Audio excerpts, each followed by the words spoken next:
Our goal now is to talk about regression in a little more depth. In particular, thinking about regression, which is one of the canonical things you do with data, and starting to essentially do very maybe more sophisticated curve fitting as it is.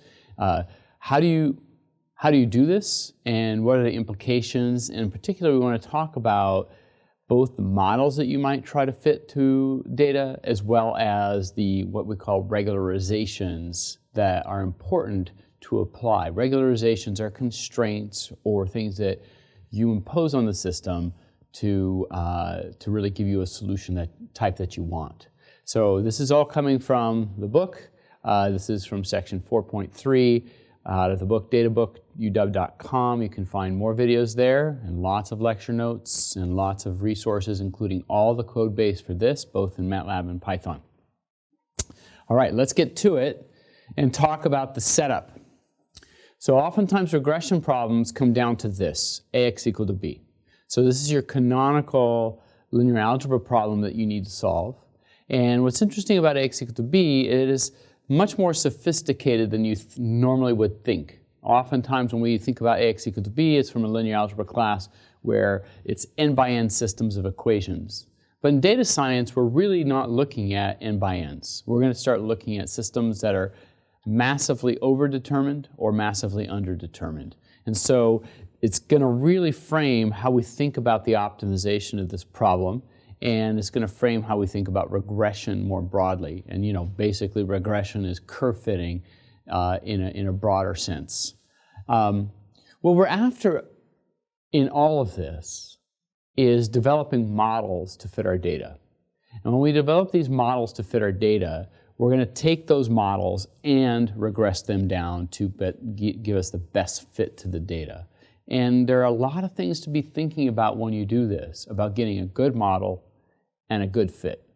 But AX equal to B is what we're going to focus on today, and just show you that AX equal to B is much more complex than one would normally think. Okay, so keep that in mind, that is going to be our leading sort of statement here, is that we have to think carefully about just even getting a linear problem to work before we start thinking about nonlinear models. Okay. Over and underdetermined systems. That's actually mostly what we're going to be solving in all of this scenario. So overdetermined systems, underdetermined systems, they can take one of these two forms here. Normally what the way you do is you specify an objective function subject to some kind of constraint or regularization. So we're going to talk about this as having an objective and a regularization. And what I've given you here is two scenarios. In the first one, the overdetermined system. In the overdetermined system, you have too many constraints to satisfy, right? This corresponds to a matrix oftentimes that is tall and skinny. So in other words, you have a few variables that you have to find, or it could be still very many, but you have many more constraints that are imposed. So you cannot actually satisfy AX equal to B. It's overdetermined. So instead what you do is you minimize AX minus B. Since you can't satisfy AX equal to B, you try to minimize that error, AX minus B. And it turns out there's many ways you can do this. So the question is, what solution do you want out of that overdetermined system? So when you minimize this argument, oftentimes what you can imply is some kind of regularization about the nature of the solution you want out of this system. So for instance, if you were to solve this just with a simple / command in MATLAB, oftentimes what you're doing is some kind of regression where it's going to give you a solution with a smallest L2 norm.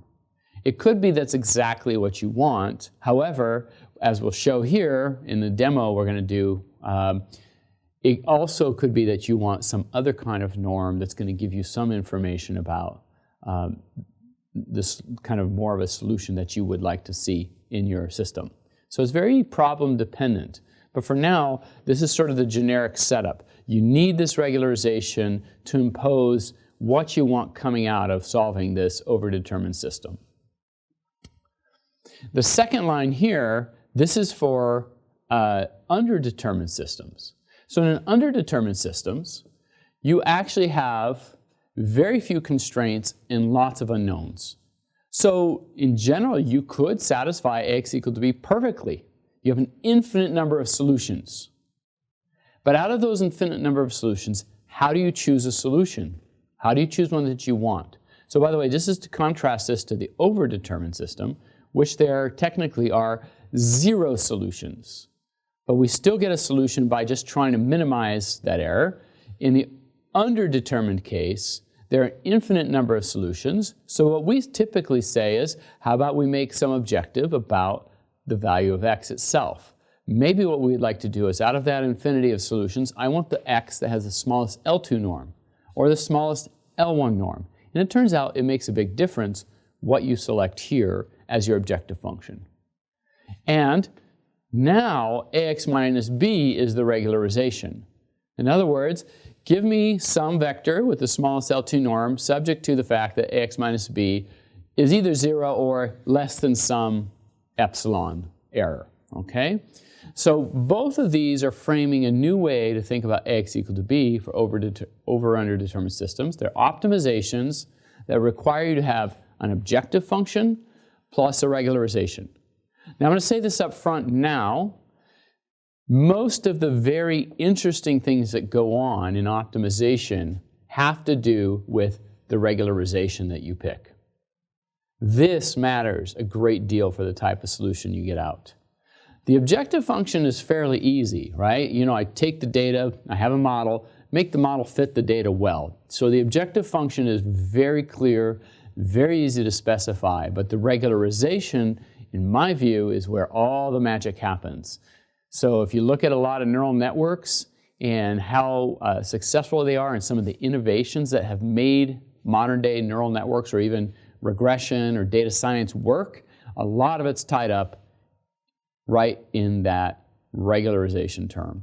So don't underestimate the regularization. So the regularization isn't something you should think about as, oh, you know, the main problem is specifying the objective. No, I think the main problem, the objective is easy.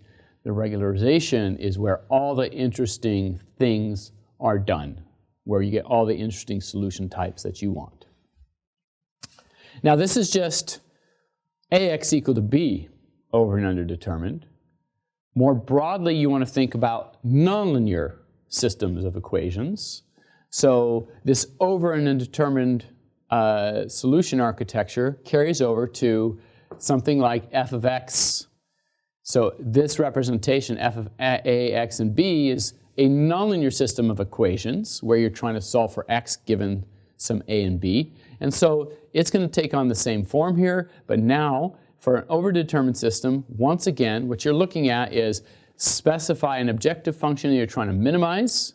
And again, since it's overdetermined, I can't actually satisfy this equation, f equal to 0, so I try to minimize it, subject to some regularization, g of x. So I want a solution type that I want to specify, which is typically what the g is going to be, which is the regularization. The lambda tells me how much of that regularization I want. So this is my optimization problem for an overdetermined system. I can't possibly have a solution because it's overdetermined, so give me the best solution possible that satisfies this function with the regularization. Similar here in the overdetermined system, I can actually satisfy the nonlinear constraints or the nonlinear system of equations.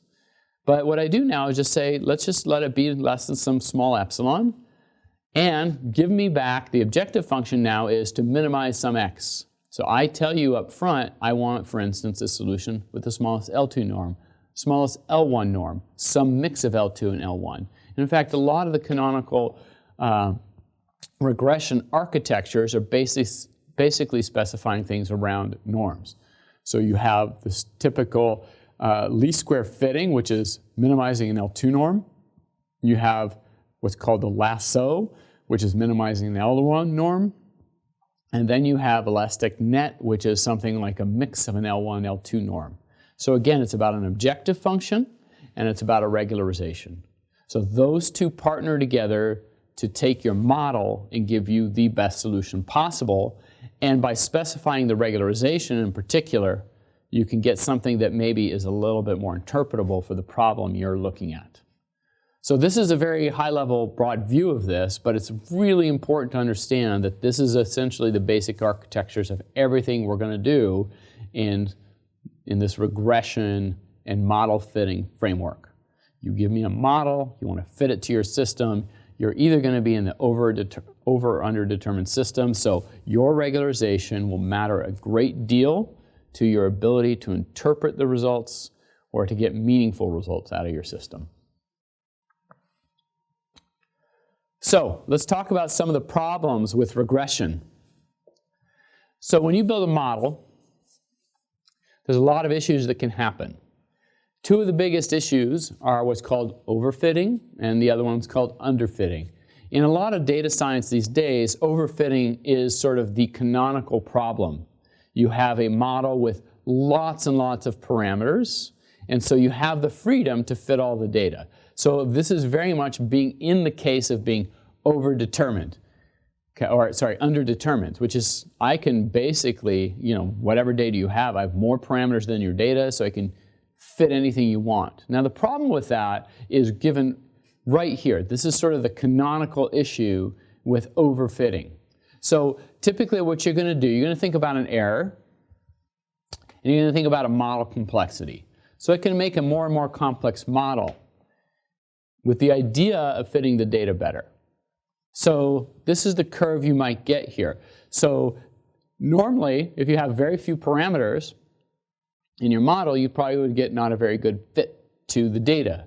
But as you add parameters and you add complexity to your model, you're able to fit the data better. So here, if you look at this sort of light yellow gold curve, your error versus model complexity starts dropping down. We're going to come back to the nature of this curve later, but this is the idea. I can start training a model with data to fit my model to the data, and the more parameters I add, the better and better I can fit the model. The problem with this concept is if I give you data to build this model with, the minute I give you new data, not used to train, when you bring it to new data, in fact, your error starts to go up. So typically what you're going to do is you're going to take data, you're going to take part of your data and withhold it. Your model's never going to see it. So you're going to regress, build a model from some data set, the training data, and then you're going to try your model out on a withhold data and see how well it does. And the blue curve here shows you exactly what's the canonical thing that happens in this case. So essentially what you can do, for instance, if I give you 1,000,000 data points and I give you a model that has 1,000,000 free parameters, I could drive the error all the way to 0, right? I mean, essentially, if I give you more and more freedom in model complexity and a limited amount of data, I can just make my model fit through every single data point. The problem with that is that as my error goes down to 0, as soon as I bring in new data, I've overfit to the data that I had to train with. So my error actually goes up. We're going to talk about this later in the context of what's called the Pareto front and a Pareto optimal solution, which tends to be right here. What you would really like to do is drive your error down right to here, where as I increase model complexity, although I make marginal gains on the error, I keep adding model complexity, and so you basically pinch it off at this fold. This is where you say is sort of the Pareto optimal solutions that you might have. And we'll talk more about that later. And this also is critical in thinking about information criteria for evaluating models, which will be the last lecture of this chapter. Now, the opposite of this overfitting scenario is underfitting. So I don't give you enough parameters. So I have lots of data, and I have a model that's not complex or rich enough to do things with. And so you start seeing something like this, where my error initially might start to drop, but then it just levels off. I just am not fitting the data. I'm not giving it enough either complexity or enough freedom to fit the data. And so my model complexity might go up, but my error never drops. Okay, so this is also a problem that you may have in a system. Okay? So these are important things to think about because they are representations of things that happen generically in most data science. You can overfit or underfit the data. In today's modern data science, oftentimes we have very big, complex data sets, and especially as you go towards neural nets as the regression framework, it's very easy to get yourself in this situation here of overfitting. So just keep that in mind, that all these things you need to be thinking about and building good models. And that's the canonical picture. All right, let's talk about a generic regression framework. So here's the basic mathematical structure of the regression. You're going to take some input values x, map them to some output values y, and through some model, which you called f, which is parameterized by beta.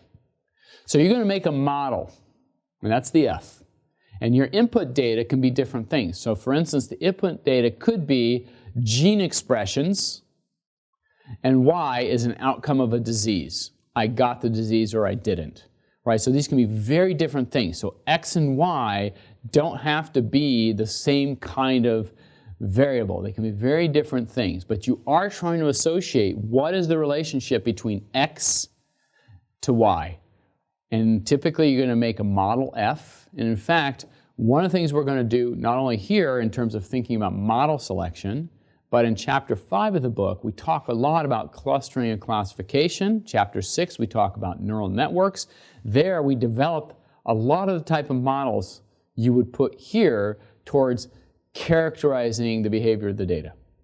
Now, your goal in all of this is once you specify the model, f, and you have the data, x, with outcomes y, your goal is to figure out or train this model, which means find these beta values.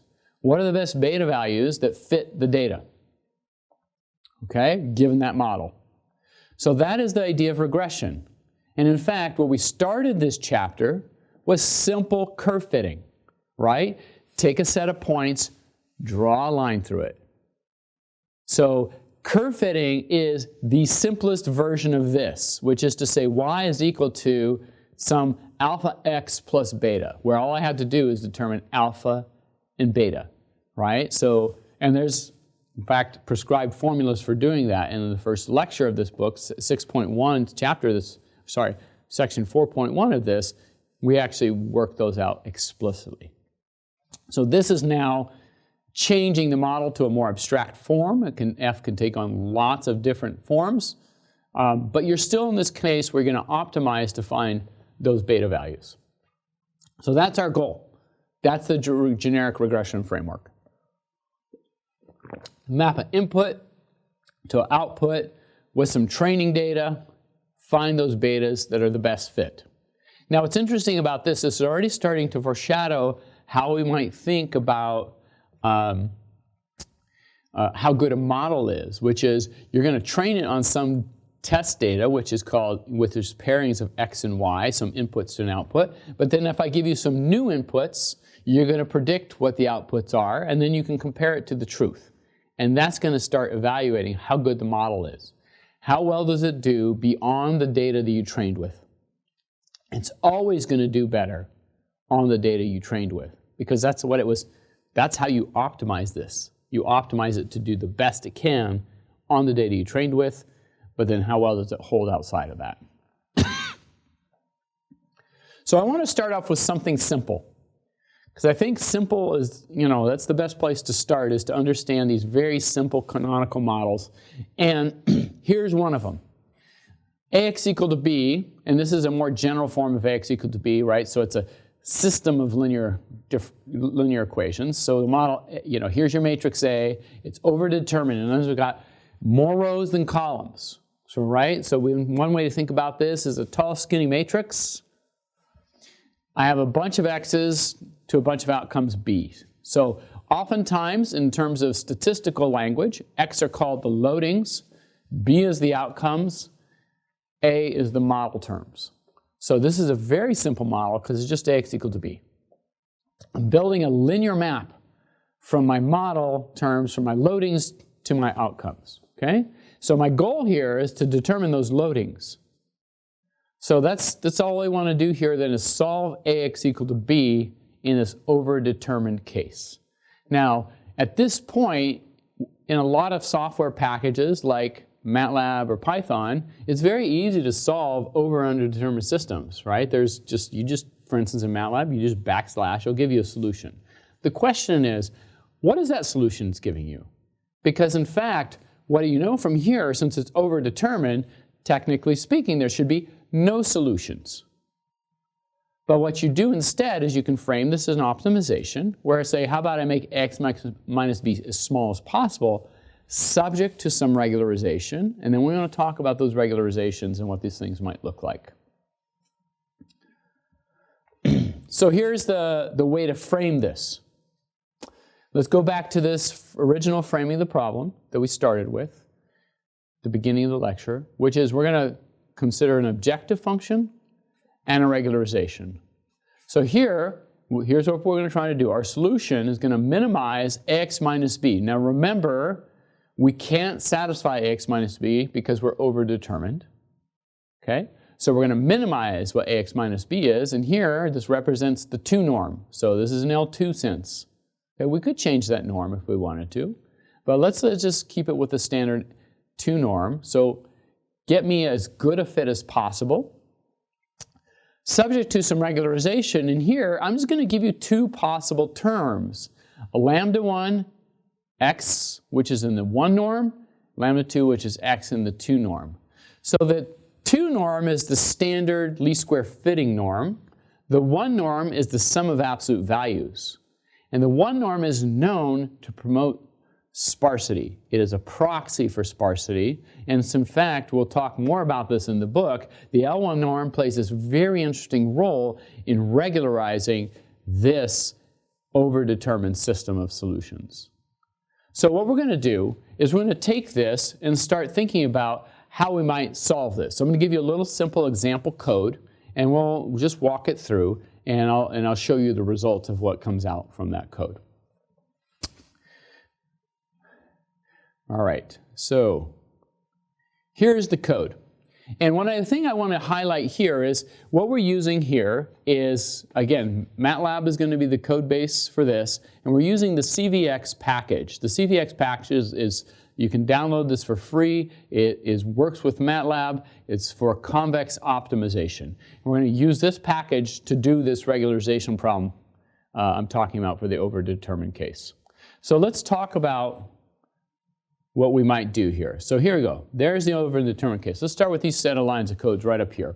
So I'm going to do an overdetermined. So I'm going to take 500 rows, 100 columns. So it's a tall, skinny matrix. So 500 constraints on 100 unknowns, right? So you can't satisfy that. So that's a problem. So ax minus b will not be 0. So what we want to do, though, is minimize it. And the ax equal to b I'm going to make here are just going to be randomly generated. So for A is some random matrix, which is 500 by 100. B is here 500 by 1. So one way to solve this, of course, is just say, well, my solution could just be used as pseudo-inverse of A times B. And what this does, well, what does it do?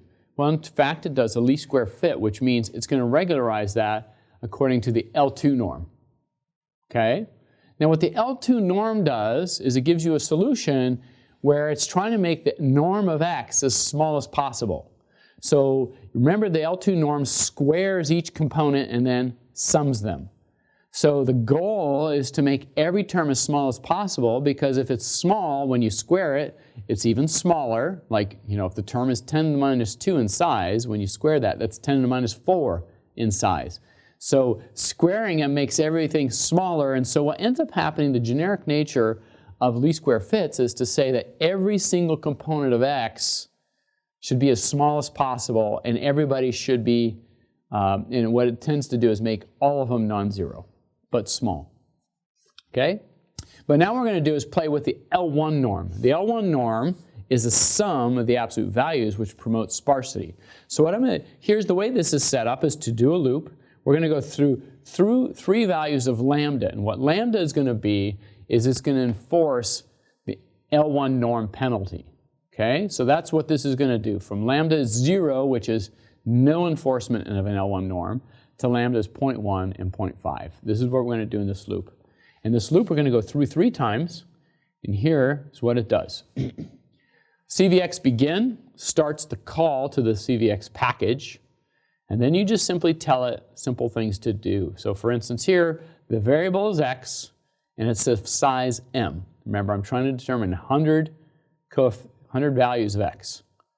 So I minimize, here's what I'm minimizing, the norm of ax minus b in the 2 norm, plus I add the lambda regularization, the norm of x 1 norm, CVX end. So what this is going to do is set up a optimization procedure, convex optimization procedure, to go and find the minimum of ax minus b with the penalization or regularization of plus lambda L1 norm of that thing. So what's interesting about this is going to start basically producing different types of solutions. So how you regularize this will give you very different results. So I want to show you those. So we have a plot here. This actually takes quite a bit of time. L1 optimization can be very slow and expensive. However, you get a more sparse solution out of this, as I've said that sparsity is promoted with that L1 norm. So let me show you what you get out of this thing. Let me come back here and show you what this looks like. So after running that, this is the 500 by 100 system. Here's what you get. What I'm showing you here is 3 panels as I increase lambda from 0 to 0.5, like I said I would do in that loop. So in other words, I'm promoting that L1 norm as the regularization. And what I want to show you here, this is a bar graph of the values of x. Remember, there's 100 values of x, and here they are. And this is the bar graph. If you do not promote any of that L1 norm, then look, all the values here across this are non-zero. They're small, but they're non-zero. So this is your standard L2 type regression, which is just simply says, let's make sure everybody's small, so then everything that's small squared is even smaller. And so that's what you get here, which is nobody's 0. It's more favorable to have them be small. Now, as I turn up the L1 norm, notice what happens. Here you start to see a bunch of them start to drop out. So there are some zeros here, here, and here. So now you're promoting the penalty, and it wants to promote some of these terms in x to be 0. If I make lambda even higher, notice what happens. Here's my solution. A lot of the solutions are zeros, and then there's a smaller selection of them that are non-zero. What you're seeing on the bottom is the distribution, histogram, of the values of those x's across these 3 cases. So in the first case, look, here's the distribution of the x values across, across all the 100 values. As you start penalizing that L1 norm, notice what happens. You get a lot of zeros, in fact, about 30 to 40 of them. And then if you penalize it even more, notice what happens. I have almost 70 of those are 0. So these are very different solution types. Now, which one is of value to you depends a lot on the kind of problem you're solving. But oftentimes, one of the reasons you might go to a sparse solution is because you want to interpret which of these terms are non-zero. So for instance, the lasso algorithm, which promotes L1 sparsity, was really developed with this idea of trying to measure which genes were most associated with an outcome, medical outcome, which was, did you get a disease or not? So what you would really like to do, what the L2 norm would say, oh, all 20,000 genes matter, because it would say that all the genes are small, you know, the weighting on all those genes would be small and have a contribution to the outcome, versus when you go to a sparsity promoting algorithm such as this, it would say, let me make all these, as many as possible, 0, and just tell you which of the ones are non-zero associated with the outcome. And the idea was then to look at those genes and say, well, maybe these are the most important because they're the ones that stick around and are non-zero all the way to the very end and contribute to the outcome. So this is a generic paradigm, and again, it's just Ax equal to b, but you can start to see in this Ax to b that is overdetermined the role of sparsity. Let's turn our attention now to underdetermined systems, right? So now you have less constraints than number of variables you have to solve for. So now you have an infinite number of solutions, right? So in the previous case, we had no solutions. I still gave you something that minimized the error. But here, you can solve this thing, but there's an infinite ways to do it. So this is the generic structure, short, fat matrices. And by the way, these massively over or massively underdetermined systems are sort of essentially the nature of modern data science. That's what you really need to solve. It's very hard to find square n by n matrices. Mostly they're this way or this way. Okay, so all these techniques I'm talking about are really important if you're going to do any kind of data science. So we're now in this case here under determined systems. So what are the solution techniques now? Well, in this case, there's infinite number of solutions. So you can't just say minimize Ax minus b because there's an infinite ways to do that. So instead what we do is do something like this. How about if we define a different objective function? In fact, the objective function now is something like, for instance, here, which is, hey, how about if we define an objective function which is lambda 1 times the x on that 1 norm plus lambda 2 x on the 2 norm. So for instance, I could define some lambda 1 and lambda 2. So my objective function is find a solution with the smallest L1 norm or the smallest L2 norm, or here, the combination of L1, L2 norm. Subject to is satisfy Ax equal to b, because I know it can satisfy this. You could also regularize this by saying, which is more generically done, satisfying Ax minus b is less than some epsilon. Okay, so making it exactly 0 is maybe not as important as just making it very small. So this is a generic framework for solving these underdetermined systems.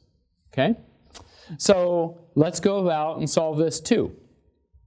In fact, let's go look at the code again, and I'll show you how this is set up in CVX. And here it is here. So let's go ahead and set it up. Now, in this case, I'm going to do a system that's n is 20, m is 100. In other words, 20 rows, 100 columns. That's the matrix. It's an aspect ratio of 5, just like I did in the overdetermined system, is also an aspect ratio of 5. So my A matrix is ran n by m, so 20 by 100, and B is 20. So now, to solve this underdetermined system, we're still going to use the CVX package. And here's how you would do it. And in fact, here's 2 different solution techniques. Let me show you this. So first, I can solve this here by saying CVX begin, the variable, let's call it x2, minimize the norm of x2 and the 2 norm. So this is going to give me the L2 minimal solution subject to Ax2 is equal to b. Okay? I could also do this here, which is get the L1 solution. CVX begin, variable x1, minimize now the norm of this in the 1 norm subject to Ax equal to b. So these are going to give you 2 very different solutions. By the way, you could also minimize lambda 1 with the L2 norm plus lambda 2 with the L1 norm. So you can make a hybrid as well, which is to mix a little bit of L1 and L2 and L1 penalization. But it's as easy as this in CVX. And this thing will just then run this optimization procedure, which is a constrained optimization procedure because now you have this subject to line in it, which we didn't have previously. What are the results of running this? Well, let me show you what you would get here. Now when you run this, here are some of the results you might get. And what I'm going to show you is 2 panels, A and B. This is the overdetermined system, underdetermined system, And remember, I have 100 unknowns with 20 constraints. And what this does is, this is the solution if I say, give me back a solution with the smallest L2 norm. So out of all the infinities of solutions, I want the one with the smallest L2 norm. And here is the distribution of values that you would get for the solution X. Notice they're all non-zero. They're all pretty small, but they're all non-zero. So what you have is a solution that's dense, or nothing is zero. Whereas if you say, I actually want out of all the infinity of solutions, the one with the smallest L1 norm, here's what you get. Notice what happens. Now almost all the coefficients are zero aside from a small collection of them. And in fact, there's about, I believe, 20 of them that are non-zero. So for instance, I were to give you this problem, and I say you cannot walk out of this, stop this lecture until you solve this by hand, and I say there's 20 constraints and 100 unknowns, what you might do is say, well, wait a minute, that's actually, I could just set 80 of the values to 0 immediately and solve a 20 by 20. And so in some sense, this is what this did, but it also picked the right 80 to set the 0 and picked the right 20 to be non-zero. And so below what you see is a histogram of the distribution of values. So this is corresponding to the L2 solution up here. Notice that all the values, the histogram shows you, they're diverse and spread out over a broad range of values, hardly any zeros. Whereas if you come over here to the L1 norm, look at this, 80 zeros and then 20 that are non-zero. So this shows you that you have the potential through your regularization to impose a solution structure. Does this make sense or does this make sense? So it's very problem dependent. But oftentimes, one of the advantages of an L1 norm is that it actually promotes sparsity in this interpretability aspect, and so it can be very advantageous. And this is just the simplest problem possible, which is Ax equal to b. And right away you can see that when you think about Ax equal to b in the over and underdetermined cases, you have to think about the choices you're going to make for the regularization. And this is why regularization becomes one of the most important aspects that we're going to consider overall in thinking about regression and model selection. So I'll conclude this lecture. Again, it's from section 4.3, this book here by Brunton Kutz. You can find more information, databookuw.com. All the code is available there, lots more lectures, both on regression, neural networks, controlled data-driven modeling, as well as the notes themselves for the book. Here it is here, so go check it out. And we're now going to move on to the next lecture to talking a little bit more in depth about some of this regression and model selection framework.